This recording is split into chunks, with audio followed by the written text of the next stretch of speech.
Hi అండి, అందరికీ నమస్కారం. వీడు మళ్ళీ వచ్చాడు. ఈరోజు మీ ముందుకి ఒక వండర్ఫుల్ పర్సనాలిటీని తీసుకొచ్చాను.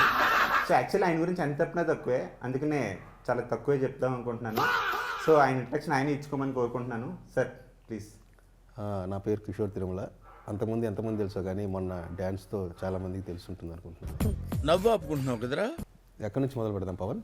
అంటే ఇద్దరం ఇక్కడ ఉన్నాం కాబట్టి ఇక్కడి నుంచి మొదలు పెడదాం సార్. ఇదేంట్రా అయితే? అరే నీ అబ్బా. So coming straight to the point sir. Sir actually ఇండస్ట్రీలో ఒక టాక్ నడుస్తుంది సార్. అదేంటంటే కిషోర్ తిరుమల గారు ఇండస్ట్రీకి అన్యాయం చేస్తున్నారు అనేది ఒక టాక్ వినిపిస్తుంది. దాని మీద మీ సమాధానం ఏంటి? అంటే ఏ టాపిక్ అని? అంటే బేసిక్గా ఇప్పుడు మొన్న నాకు అన్యాయం జరగడం తప్పిస్తే నేను నా వల్ల అన్యాయం జరగడం. బేసిక్గా 2 days బ్యాక్ మీ డ్యాన్స్ పెర్ఫార్మెన్స్ చూసాము. అలాగే సినిమాలో మీరు ఒక సాంగ్ కొరియోగ్రాఫ్ చేశారు. అవును. అలాగే రీసెంట్గా మిరాయిలో ఆర్టిస్ట్గా కూడా మంచి పెర్ఫార్మెన్స్ ఇచ్చారు. సో అటు writer, director, choreographer and artist, so ఇన్ని క్రాఫ్ట్స్ అన్ని మీరు చేస్తుంటే మిగతా వాళ్ళు పొట్టగొడుతున్నట్టు కదా, ఇండస్ట్రీకి అన్యాయం చేస్తున్నట్టు కదా? ఆ ఒక్క సినిమా తర్వాత ఏం చేయలేదు.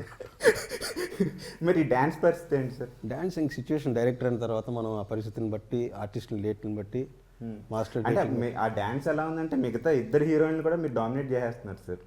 అదే అంటే మనలో మాస్ ఉంది, వాళ్ళు అంత మాస్ లేకపోవచ్చు. సార్ టీ కానీ కాఫీ కానీ ఏమైనా తాగుతారా సార్? టీ. ఇది గుర్తుపెట్టుకో, తర్వాత మాట్లాడుకుందాం. సో ఇండస్ట్రీలో మీకు బాగా నచ్చే హీరో కానీ, హీరోయిన్ కానీ, యాంకర్ కానీ, ఆర్టిస్ట్ కానీ, జూనియర్ ఆర్టిస్ట్ కానీ? జూనియర్ ఆర్టిస్టా? జూనియర్ ఆర్టిస్ట్ ఏజెంట్ పేర్లు కూడా తెలియదు పవన్. సో సార్ రీసెంట్గా భర్తమాసేలకి విజ్ఞప్తి ట్రైలర్ చూసాం సార్.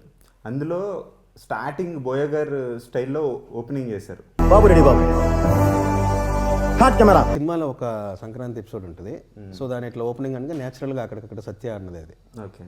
సో అంటే బోయ గారి మీద మీ ఒపీనియన్?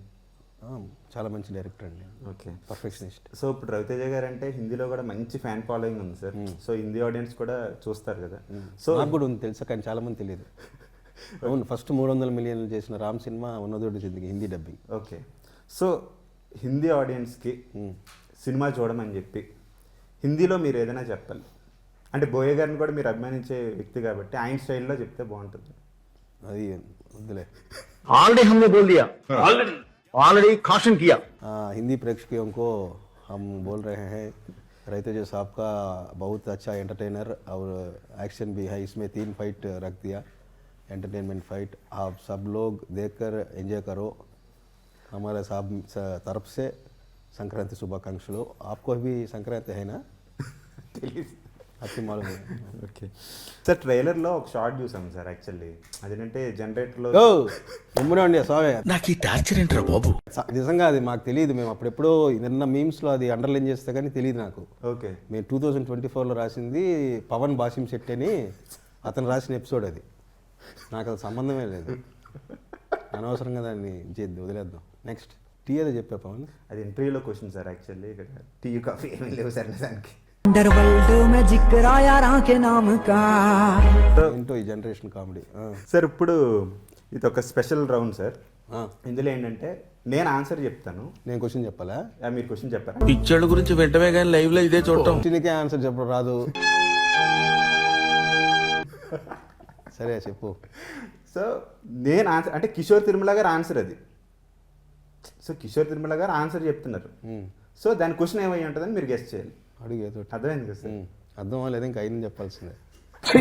ఏం టార్చర్. ₹1,00,00,000 ఇచ్చినా ఆ పని చేయను అనేది ఆన్సర్ అయితే, కిషోర్ తిరుమల గారు ఆన్సర్ అయితే క్వశ్చన్ ఏమై ఉండొచ్చు? సెట్కి లేట్గా రాను. ఓకే. ఇంకేదని చెప్పేదా? ₹1,00,00,000 చాలా ఉన్నాయి, చెప్తే మొత్తం ఇదే పొద్ది. ఒకటి చెప్పండి సార్.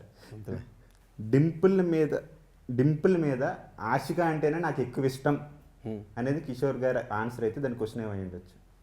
ఇద్దరు హీరోయిన్లో మీకు ఎవరు ఎక్కువ ఇష్టం అండి? ఎవరు బాగా పర్ఫార్మ్ చేశారంటే ఆశిక అంటే ఎక్కువ ఇష్టం అంటున్నారు సార్ డైరెక్ట్గా. అవును. డింపుల్ గారు సార్ అంటే ఆవిడ కూడా చేశారు, కానీ తిను ఏంటంటే తెలుగు రాదు కదా. సో డైలాగ్స్ అన్ని ప్రాక్టీస్ చేసి, ఈవిడ ఇప్పటిదాకా చేయని క్యారెక్టర్ కాబట్టి ఆవిడ కొంచెం కొత్తగా అనిపిస్తారు. ఇవి ఆల్రెడీ తెలుగు అమ్మాయి చేశారు కదా. ఓకే.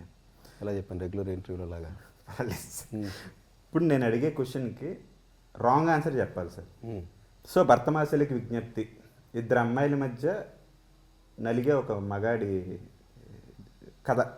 సో ఇది కిషోర్ గారు రియల్ లైఫ్ స్టోరీ అని చెప్పి అంటున్నారు, అవునా కదా సార్? అవును. అంటే అన్నాడు గాని ఆ ఊహ ఎంత బాగుందో. సార్ మరి ఎలా హ్యాండిల్ చేస్తున్నారు సార్? ఏం నువ్వు ఇట్లా చెప్పమంటావు, మళ్ళీ దీని ఏదో కట్ చేసి పెట్టేలా ఉన్నావు. సో ఇప్పుడు పెళ్ళి కాకముందు ఉన్న పరిచయాలు ఇంకా కొనసాగుతున్నాయి. జెన్యూన్ హానెస్ట్ వేలో. స్పెయిన్లో మీరు అమ్మాయిలతో చేసిన రచ్చకి ఏం మాట్లాడుతున్నావురా, నరాలు కట్ అయిపోయింది. పోలీసులు పట్టుకున్నారు అని ప్రొడ్యూసర్ నాతో చేసిన రచ్చకి పట్టుకోకుండా ఉన్నారు అంతే. సార్ రౌండ్ సార్, రౌండేనా? ఏంది ప్రసాద్? స్పెయిన్లో మీరు చేసిన రచ్చకి పోలీస్ స్టేషన్ వరకు నేను అక్కడ పని మీద వెళ్తే రచ్చ ఎందుకు చేస్తాను? సార్ అవునా కదా చెప్పాలి సార్, కాదంటే అయిపోతుంది. కాదు అంటే దాని ఆన్సర్ ఏంటి సార్? అంటే నిజమనా? అంటే రాంగ్ ఆన్సర్, రాంగ్ ఆన్సర్ చెప్పాలి కదా సార్. అవును. సార్ మీరు అంటే ఇప్పుడు చాలామంది డైరెక్టర్స్ స్టేట్మెంట్స్ ఇస్తున్నారు కదా, అదే ఈ సినిమా పక్కాగా మీ నచ్చుద్ది, నచ్చకపోతే పలానా చేస్తానని చెప్పి స్టేట్మెంట్లు ఇస్తున్నారు కదా, అలా మీరు ఇచ్చే స్టేట్మెంట్ ఏంటి? ఇంకో సినిమా జాగ్రత్తగా రాసుకొని చేస్తాను. సో ఇప్పుడు సార్ నేను శైలజ అంటే చాలా మందికి కనెక్ట్ అయిన సినిమా సార్. చాలామంది అంటే ఇప్పటికీ కూడా టీవీలో వచ్చినా సరే, ఇదిలో వచ్చినా సరే, యూత్ కానీ పేరెంట్స్ ఇప్పుడు టీవీలోనే వస్తుంది. 10 సంవత్సరాలు అయిపోయింది కదా, థియేటర్లోకి వస్తుంది. మొన్న మీరు వీడియో కాల్ చేసినప్పుడు నేను టీవీలో చూపించట్లేదు. అవునవును, అదే టీవీలోనే వస్తుంది, థియేటర్ రాదు కదా. సార్ రీ రిలీజ్ కూడా చేద్దాం అనుకున్నారు సార్ మొన్న. సరే ఈసారి చేద్దాం. సో అంతలా కనెక్ట్ అయ్యారు కదా సార్. అంటే మీకు ఐ మీన్ నేను శైలజ కానీ చిత్రరాయరు కానీ ఒక కైండ్ ఆఫ్ కల్ట్ ఫాలోయింగ్ ఉంది సార్. రామచంద్ర ఈ ఓవరాక్షన్ భరించలేకపోతున్నాను రా sir promise. Okay, I trust you. అంటే మీకంటూ ఒక అంటే మీరు ఫన్ కానీ అంటే ఒక సెన్సిబుల్ కైండ్ ఆఫ్ ఫన్ కానీ లేదంటే ఆ డైలాగ్స్ కానీ చాలా బాగా అనిపిస్తాయి సార్. నాకు అనిపిస్తే ఒక కైండ్ ఆఫ్ కల్ట్ ఫాలోయింగ్ ఉంది. సో ఈ ఇంటేక్ ఎక్కడి నుంచి వచ్చింది సార్? అంటే మీ ఫ్రెండ్స్ దగ్గర నుంచా లేదంటే బై నేచర్? బుక్స్ ఏం లేదు, బై నేచర్. సో మీరు చేసిన మూవీస్ నేను శైలజ, చిత్రలహరి, ఉన్నదొకటే జిందగీ, ఆడవాళ్ళు మీకు జోహార్లు, బర్తమాసేలకు విజ్ఞప్తి, ఈ రేట్ చేయమంటే ఫస్ట్ ప్లేస్ దేనికి ఇస్తారు? నేను శైలజ ఫస్ట్, చిత్రలహరి, బర్తమాసేలకు అంటే రిలీజ్ అవ్వాలి అది. ఓకే, అయితే నాకు తెలిసి ఫుల్ ఫన్ కాబట్టి మేబీ అది ఫస్ట్ ప్లేస్ కూడా రావచ్చు. ఓకే. సో నాకు అన్ని రకాలుగా బాగా నచ్చినవి ఇప్పుడు వర్క్ చేసిన దాంట్లో నేను శైలజ, బర్తమాషైలో, చిత్రలహరి, ఉన్నతోటి జిందగీ. ఓకే. అండ్ ఇప్పుడు మీరు చేసిన హీరోస్లో రవితేజ గారు, రామ్ గారు, సాయిధరం తేజ్ గారు, శర్వానంద్ గారు, ఇప్పుడు నెక్స్ట్ మూవీ నలుగురు ఒకేసారి కాల్ చేసి నెక్స్ట్ మూవీ మనం చేద్దామంటే మీరు ఏ హీరోతో వెళ్తారు? రవితేజ గారితో. సూపర్. ఏంటి సార్ పర్టికులర్ రీజన్ ఏంటి ఆయన అంత కనెక్ట్ అవ్వడం? అంటే బాగా ఎంజాయ్, హ్యాపీగా ఉంది. ఓకే. ఇప్పుడే చేశాం కాబట్టి ఇంకా సక్సెస్ అయితే ఇంకా కొంచెం కాన్ఫిడెన్స్ చాయ్ లెవెల్ పెరుగుతుంది కాబట్టి. ఓకే. సో స్పెయిన్లో మీ వర్కింగ్ ఎక్స్పీరియన్స్ ఎలా అనిపించింది? మీరు నాకంటే కూడా సుధాకర్ చెరుకు గారిని అడిగితే బెటర్గా చెప్తారు. Okay sir. ఎప్పుడు తెల్లగా పవన్, ఇది public interview, that's my personal question sir. నాకు మాత్రం నీకు ఫ్యామిలీస్ ఉంటాయి కదా సార్, మీకు ఫ్యామిలీస్ లేదు సార్. మైకాలకి ఇచ్చేయండి sir. A few moments later. Sir ఎందుకు సార్ అంత ఎమోషనల్ అవుతున్నారు? అంటే సినిమా తాలూకు జర్నీ అయిపోయిందని అంటే